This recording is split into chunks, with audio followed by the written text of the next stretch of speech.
नमस्कार दोस्तों, मैं वैभव शराज आपका स्वागत करता हूं तक्षशिला ट्यूटोरियल के ऑनलाइन चैनल पे।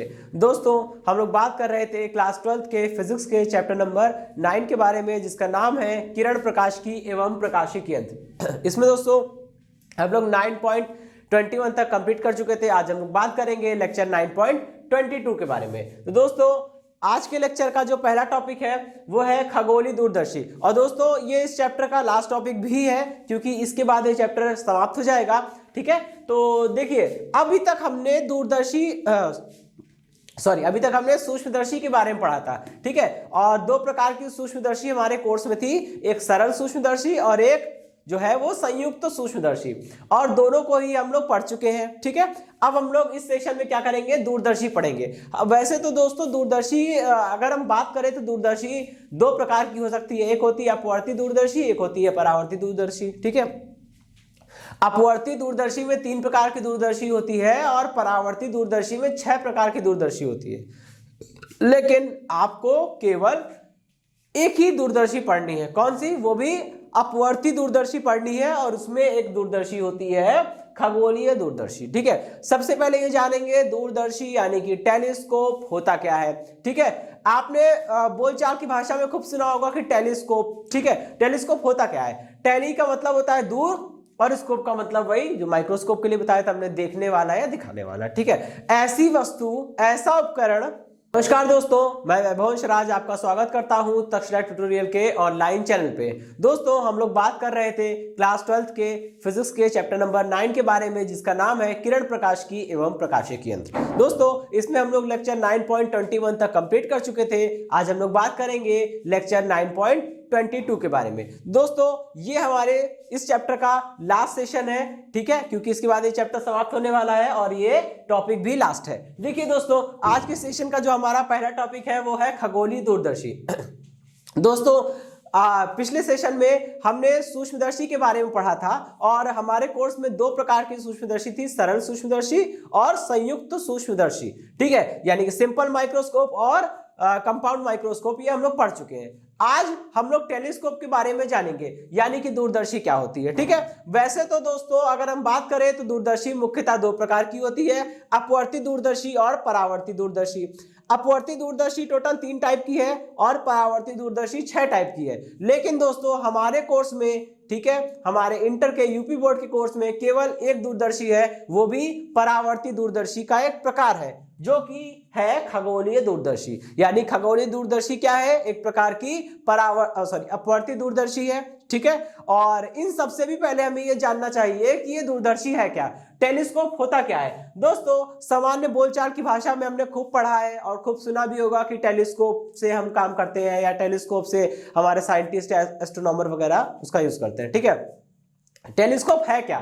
तो टेली शब्द का, टेलीस्कोप में 2 शब्द है, टेली और स्कोप। टेली का अर्थ होता है दूर, ठीक है, और स्कोप का मतलब होता है देखने वाला या दिखाने वाला कोई उपकरण। तो टेलीस्कोप एक ऐसा उपकरण होगा जिसकी सहायता से हम लोग दूर स्थित वस्तुओं को स्पष्ट देख सकते हैं। ठीक है, क्योंकि दोस्तों जो वस्तुएं दूर होती है सामान्यतः वो हमें दिखाई नहीं देती या स्पष्ट रूप से दिखाई नहीं देती। लेकिन अगर हम किसी ऐसे उपकरण का यूज करें जो हमें दूर स्थित वस्तुओं को भी साफ दिखा सके, तो ऐसे उपकरण को ही हम लोग क्या बोलते हैं? टेलीस्कोप, यानी कि दूरदर्शी। ठीक है, चलिए अब देखिए दोस्तों, इसमें क्या है, यहाँ पे दूरदर्शी बनाई हुई है। जैसे सूक्ष्मदर्शी, संयुक्त सूक्ष्मदर्शी में 2 लेंस थे, यहाँ भी 2 लेंस होते हैं। ठीक है, लेकिन उल्टा मामला हो जाता है। ठीक है, उल्टा मामला मतलब कि देखिए, सूक्ष्मदर्शी की अगर हम बात करते हैं तो सूक्ष्मदर्शी में नेत्र लेंस जो होता है वो क्या होता है? बड़ा होता था, और अभिदृश्यक लेंस छोटा होता था। यहाँ उल्टा है, यहाँ पे अभिदृश्यक लेंस बड़ा है और नेत्र लेंस छोटा है। ठीक है, नेत्र लेंस यहाँ पे क्या हो जाएगा? छोटा हो जाएगा।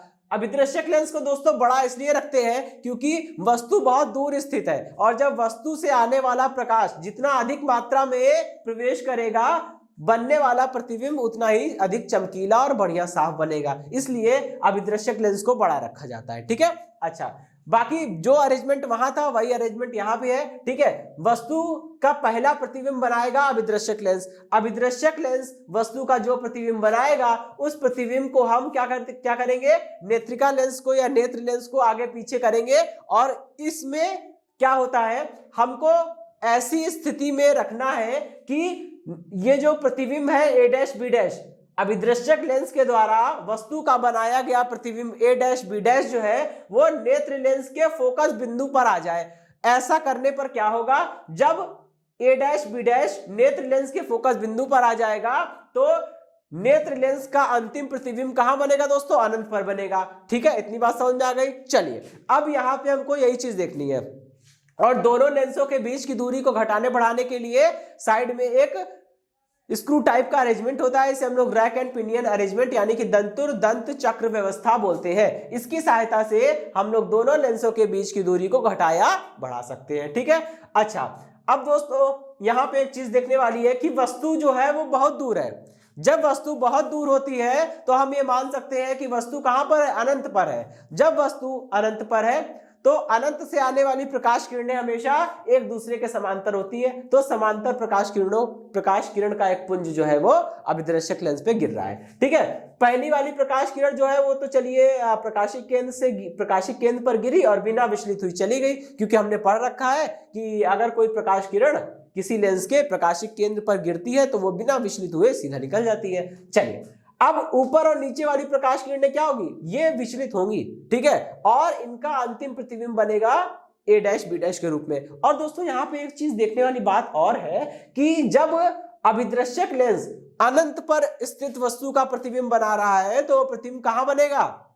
आपको पता है कि अगर वस्तु किसी भी उत्तल लेंस के सामने वस्तु अनंत पर रखी हो तो उत्तल लेंस उस वस्तु का प्रतिबिंब कहां बनाएगा, अपने फोकस पर बनाएगा, क्योंकि समांतर प्रकाश किरणें हमेशा क्या होती है, लेंस के फोकस बिंदु पर फोकसित होती हैं। ठीक है, तो यहां पे जो होगा वो एफओ भी होगा। एफओ मतलब कैपिटल एफओ लिखा है, मतलब ये फोकस बिंदु है किसका, अभिदृश्यक लेंस का। ठीक है, अब हमने नेत्र लेंस को आगे पीछे करके एडजस्ट किया। इस तरह से एडजस्ट करते हैं कि ये जो प्रतिबिंब ए डैश बी डैश है वो नेत्र लेंस के फोकस बिंदु पर आ जाए। जब ऐसा होगा तो नेत्र लेंस इस प्रतिबिंब ए डैश बी डैश का दोबारा प्रतिबिंब बनाएगा और वो प्रतिबिंब कहां बनेगा, अनंत पर बनेगा, क्योंकि ए डैश बी डैश नेत्र लेंस के फोकस बिंदु पर आ गया। ठीक है, अब देखिए दोस्तों हमने यहां पे माना है कि जो वस्तु अनंत पर या बहुत दूर जो वस्तु स्थित है ए बी जो वस्तु स्थित है वो वस्तु क्या कर रही है,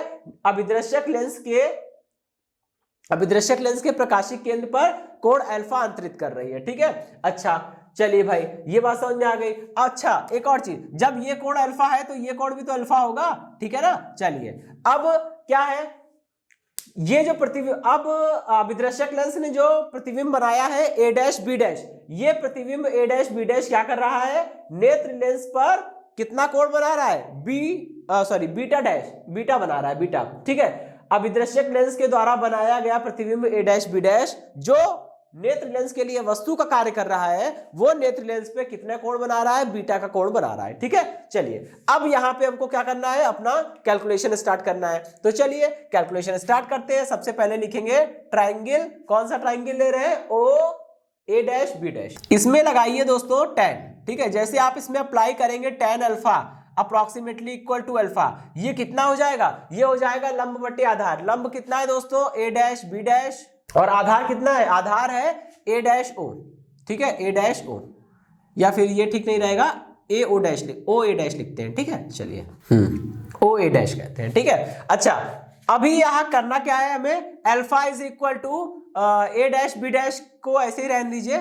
ठीक है, और चलिए वैल्यू बाद में रख लेंगे। ठीक है, कितना हो जाएगा दोस्तों, ओ ए डैश। ठीक है, ये क्वेश्चन नंबर 1 हो गई। अभी क्या करना है, अब दूसरा ट्राइंगल लेना है। ऐसा ट्राइंगल लीजिए जिसमें एंगल बीटा मिल जाए। बीटा किसमें मिलेगा, ई ए डैश बी डैश में। तो ट्राइंगल ई ए डैश बी डैश इसको लीजिए। ठीक है, इसमें क्या हो जाएगा दोस्तों, आप रखिए tan beta is approximately equal to beta is equal to कितना हो जाएगा, ये हो जाएगा कोण के सामने वाली भुजा लंब, ये हो गया ए डैश बी डैश अपॉन में ई ए डैश। ठीक है, चलिए अभी यहां करना क्या है हमको, यहां लिखेंगे beta is equal to a dash b dash. ठीक है, अपॉन में ई ए डैश। ये हो गया इक्वेशन नंबर 2। अच्छा अब हमें करना क्या है दोस्तों, हमें इसकी आवर्धन क्षमता निकालनी है। आवर्धन क्षमता का फॉर्मूला क्या होता है, बीटा अपॉन अल्फा, यानी कि अंतिम प्रतिबिंब द्वारा नेत्र पर बनने वाला कोण बटे वस्तु के द्वारा नेत्र पर बनने वाला कोण। अगर हम वस्तु को नेकेड आई से भी देखेंगे, अगर हम वस्तु को नेकेड आई से देखेंगे तो वस्तु कहाँ है, अनंत पर है, वो हमारे आंखों पर कितना कोण बना रही है, अल्फा। ठीक है, तो चलिए अब करना क्या है, दोनों को डिवाइड ही करना है बस। ठीक है, तो m is equal to beta की वैल्यू कितनी है, ये है a dash b dash upon में e a डैश। ठीक है, अच्छा अब यहाँ पे अल्फा की वैल्यू कितनी है, अल्फा की वैल्यू है ये जो आ रही है, ये अल्फा अपॉन में है, तो अपॉन में रखूंगा तो ये पलट जाएगा, तो उसको टर्न करके लिखना होगा और लिखेंगे ओ ए डैश अपॉन में ए डैश बी डैश। ठीक है, ए डैश बी डैश से देखिए a dash b dash cut रहा है, क्या बच रहा है, बचेगा m is equal to o a dash upon में ई ए डैश। यहां से हम इसकी वैल्यू लिख सकते हैं दोस्तों, वैल्यू लिखिए भाई, वैल्यू कितनी हो जाएगी, वैल्यू हो जाएगी देखिए ओ a dash, O a dash, ओ से लेकर ए डैश तक की दूरी क्या होगी, इसकी फोकस दूरी के बराबर होगी और उत्तल लेंस की फोकस दूरी धनात्मक होती है दोस्तों, तो ओ ए डैश का मान धनात्मक हो जाएगा। ठीक है, चलिए अब हमें क्या निकालना है, ई ए डैश, ई से ए डैश की दूरी लेनी है, अपोजिट डायरेक्शन में चल जरूर रहे लेकिन दोस्तों ये दूरी फोकस दूरी के बराबर है, तो उत्तल लेंस की फोकस दूरी धनात्मक, तो ये क्या हो जाएगा एफ ओ सॉरी ऊपर एफ ओ होगा नीचे एफ ई होगा। ठीक है, एफ ओ अपॉन में एफ ई, ये हो गया हमारी इक्वेशन नंबर 3। ठीक है, अब दोस्तों यहां भी वही काम होगा, दो केस यहां भी लगेंगे। ठीक है, जैसे पहले लग रहे थे दोस्तों इसमें यहां पे मैंने अभी दो केस की बात करी।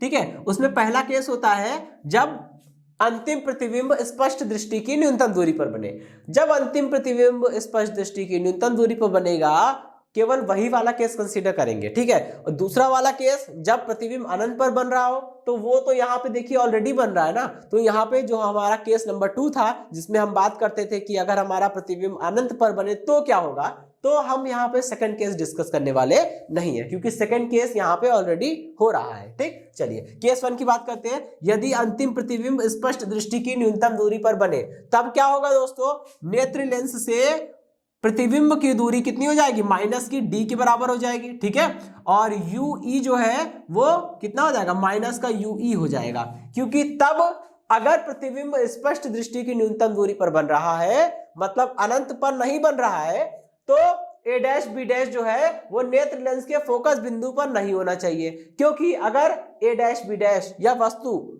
उत्तल लेंस के फोकस बिंदु पर रखी होगी तो प्रतिबिंब तो अनंत पर बनेगा ही बनेगा। ठीक है, उस चीज से बचने के लिए क्या करना होगा, प्रतिबिंब को मतलब ए डैश बी डैश वस्तु ए डैश बी डैश को क्या करना होगा, उसके फोकस बिंदु से हटाना होगा। ठीक, तब क्या होगा, जो भी वस्तु की दूरी होगी नेत्र लेंस से वो क्या कहलाएगी, माइनस का यूई। ठीक, चलिए अब क्या करेंगे, नेत्र लेंस समीकरण लगाइए, लेंस समीकरण अप्लाई करिए, कितना आएगा, यहां पे आएगा ये 1/f is equal to 1/v minus का 1/u। ठीक है, अभी देखिए बात हो रही है नेत्र लेंस के लिए तो सब में यहाँ पे हमने ई लगा दिया। ठीक, अभी यहां से मुझे 1/ue की वैल्यू निकालिए, कितना आएगा, वी निकालिए। ठीक है, वी निकालिए, देखिए कितना आता है, तो ये हो जाएगा, चलिए ऐसे ही रहने दीजिए। ठीक है, कितना हो गया, 1/fe इज इक्वल टू, भाई ये तो वैल्यू हो गई माइनस का डी है ना, माइनस ऊपर भेज दिया और यहाँ पे लिख दूंगा मैं v की जगह पे d हो गया। अच्छा, माइनस और ये माइनस की u की जगह माइनस u रखेंगे तो ये प्लस हो जाएगा। ठीक है, u की जगह पे माइनस u रखेंगे तो ये प्लस हो जाएगा। अच्छा, अभी यहाँ पे क्या बना, अब मुझे क्या निकालना, क्या है, मुझे निकालना है FO की वैल्यू। ठीक है, FO/FE। चलिए दोस्तों देखिए यहाँ पे अंतिम प्रतिबिंब स्पष्ट दृष्टि की न्यूनतम दूरी यानी कि VE is equal to minus d होगा, वो पुट कर दिया, UE की जगह ये पुट कर दिया। देखिए दोस्तों यहाँ पे एक और चीज है, ठीक है, कि हमेशा प्रतिबिंब, हमेशा अंतिम प्रतिबिंब स्पष्ट दृष्टि की न्यूनतम दूरी पर बने ये आवश्यक नहीं है, इसलिए यहाँ पे ध्यान रखिएगा ई से ए डैश तक की दूरी को हम लोग क्या लेंगे, केवल UE लेंगे। ठीक है, ना कि FE तो दोस्तों तब होगा जब प्रतिबिंब अनंत पर बने, और हमेशा प्रतिबिंब अनंत पर बने ये कोई जरूरी तो नहीं है। ठीक है, इसलिए यहाँ पे मैं UE लिख रहा हूं। अब देखिए ये हमारा जनरल फॉर्मूला आया। ठीक है, न्यूमेरिकल में हम लोग इसको यूज करेंगे कि अगर पूछा जाएगा कि खगोलीय दूरदर्शी के लिए आवर्धन क्षमता का मान क्या होता है, तो वैसे यही बताएंगे कि m is equal to FO upon में UE। ठीक है, अब इसी फॉर्मूले से यहाँ वाला फॉर्मूला निकल आएगा। सबसे पहले काम क्या होगा, सबसे पहला काम है कि हमें UE की वैल्यू निकालनी है। ठीक है, तो एक काम करता हूं मैं, यहां से पहले 1 अपॉन UE की वैल्यू निकालिए। 1 अपॉन UE कितना आएगा दोस्तों, 1 अपॉन UE आएगा माइनस का 1 अपॉन V माइनस का 1 अपॉन FE, है ना। चलिए अभी क्या करना है, अभी आपको अगले टर्म पे वैल्यू रखनी है। ठीक, ये हो गया 1 upon UE is equal to भाई VE की जगह पे क्या रखेंगे, VE की जगह पे आप माइनस डी रखेंगे, ये हो गया माइनस डी। ठीक है, माइनस का 1 अपॉन FE। अच्छा अभी देखिए ये हो गया 1 upon UE is equal to भाई क्या करना पड़ेगा, दोनों तरफ FO से मल्टीप्लाई करिए। FO से मल्टीप्लाई इधर किया, माइनस का FO आ गया, अपॉन में D हो गया, प्लस में FO हो गया। एक मिनट, ये तो माइनस है ना, माइनस हो जाएगा। ठीक है, माइनस में FO हो गया, अपॉन में FE हो गया। ठीक है, अब देखिए करना क्या है, मुझे FO अपॉन FE कॉमन लेना है। ठीक है, यहां तो FO है। इक्वेशन नंबर 3 को देखिए, इक्वेशन नंबर 3 कहती है कि FO अपॉन UE क्या है, आवर्धन बन जाएगा m, तो m is equal to minus बाहर ले लिया, FO दोनों जगह है, कॉमन ले लिया, अपॉन में FE भी कॉमन ले लिया। जब FO अपॉन FE कॉमन ले लेंगे तो दोस्तों यहां तो बचेगा +1। ठीक है, लेकिन यहां क्या होगा, यहां बचेगा FE अपॉन में D। ठीक, या फिर आप इसे इस तरह से भी लिख सकते हैं कि m is equal to minus का FO अपॉन में FE, और यहां पे क्या बन जाएगा 1 plus FE upon D, 1 plus FE upon D। तो दोस्तों आप देख रहे हैं यहाँ पे हमने केस के लिए, अलग अलग केसेस के लिए हमने क्या किया, आवर्धन क्षमता का मान निकाला है। तो दोस्तों ये हुई पूरी खगोलीय दूरदर्शी यानी कि एस्ट्रोनॉमिकल टेलीस्कोप के लिए उसकी वर्किंग, उसकी सारे उसके फॉर्मूले, उसके डेरिवेशन वगैरह वगैरह। ठीक है, अब देखिए यहाँ पे ये टॉपिक क्लोज होता है। ठीक है, इस पे जो क्वेश्चंस आते हैं वो क्वेश्चन डायरेक्ट इसके फॉर्मूला बेस्ड होते हैं। ठीक है, फॉर्मूले आपको ध्यान रखने हैं, आवर्धन क्षमता का मान ही पूछता है इसमें। ठीक है, और ज्यादा कुछ नहीं पूछता। तो दोस्तों इसी के साथ ये सेशन समाप्त होता है और ये चैप्टर भी क्लोज होता है। अब दोस्तों हम लोग बात करेंगे आगे अपने नेक्स्ट चैप्टर के बारे में। तो दोस्तों ये सेशन एंड अप होता है। इस सेशन से जुड़े नोट्स प्राप्त करने के लिए डिस्क्रिप्शन में दिए गए लिंक पर जाके क्लिक कीजिए। ओके दोस्तों, आज के सेशन में इतना ही, मिलता हूं नेक्स्ट सेशन में। धन्यवाद।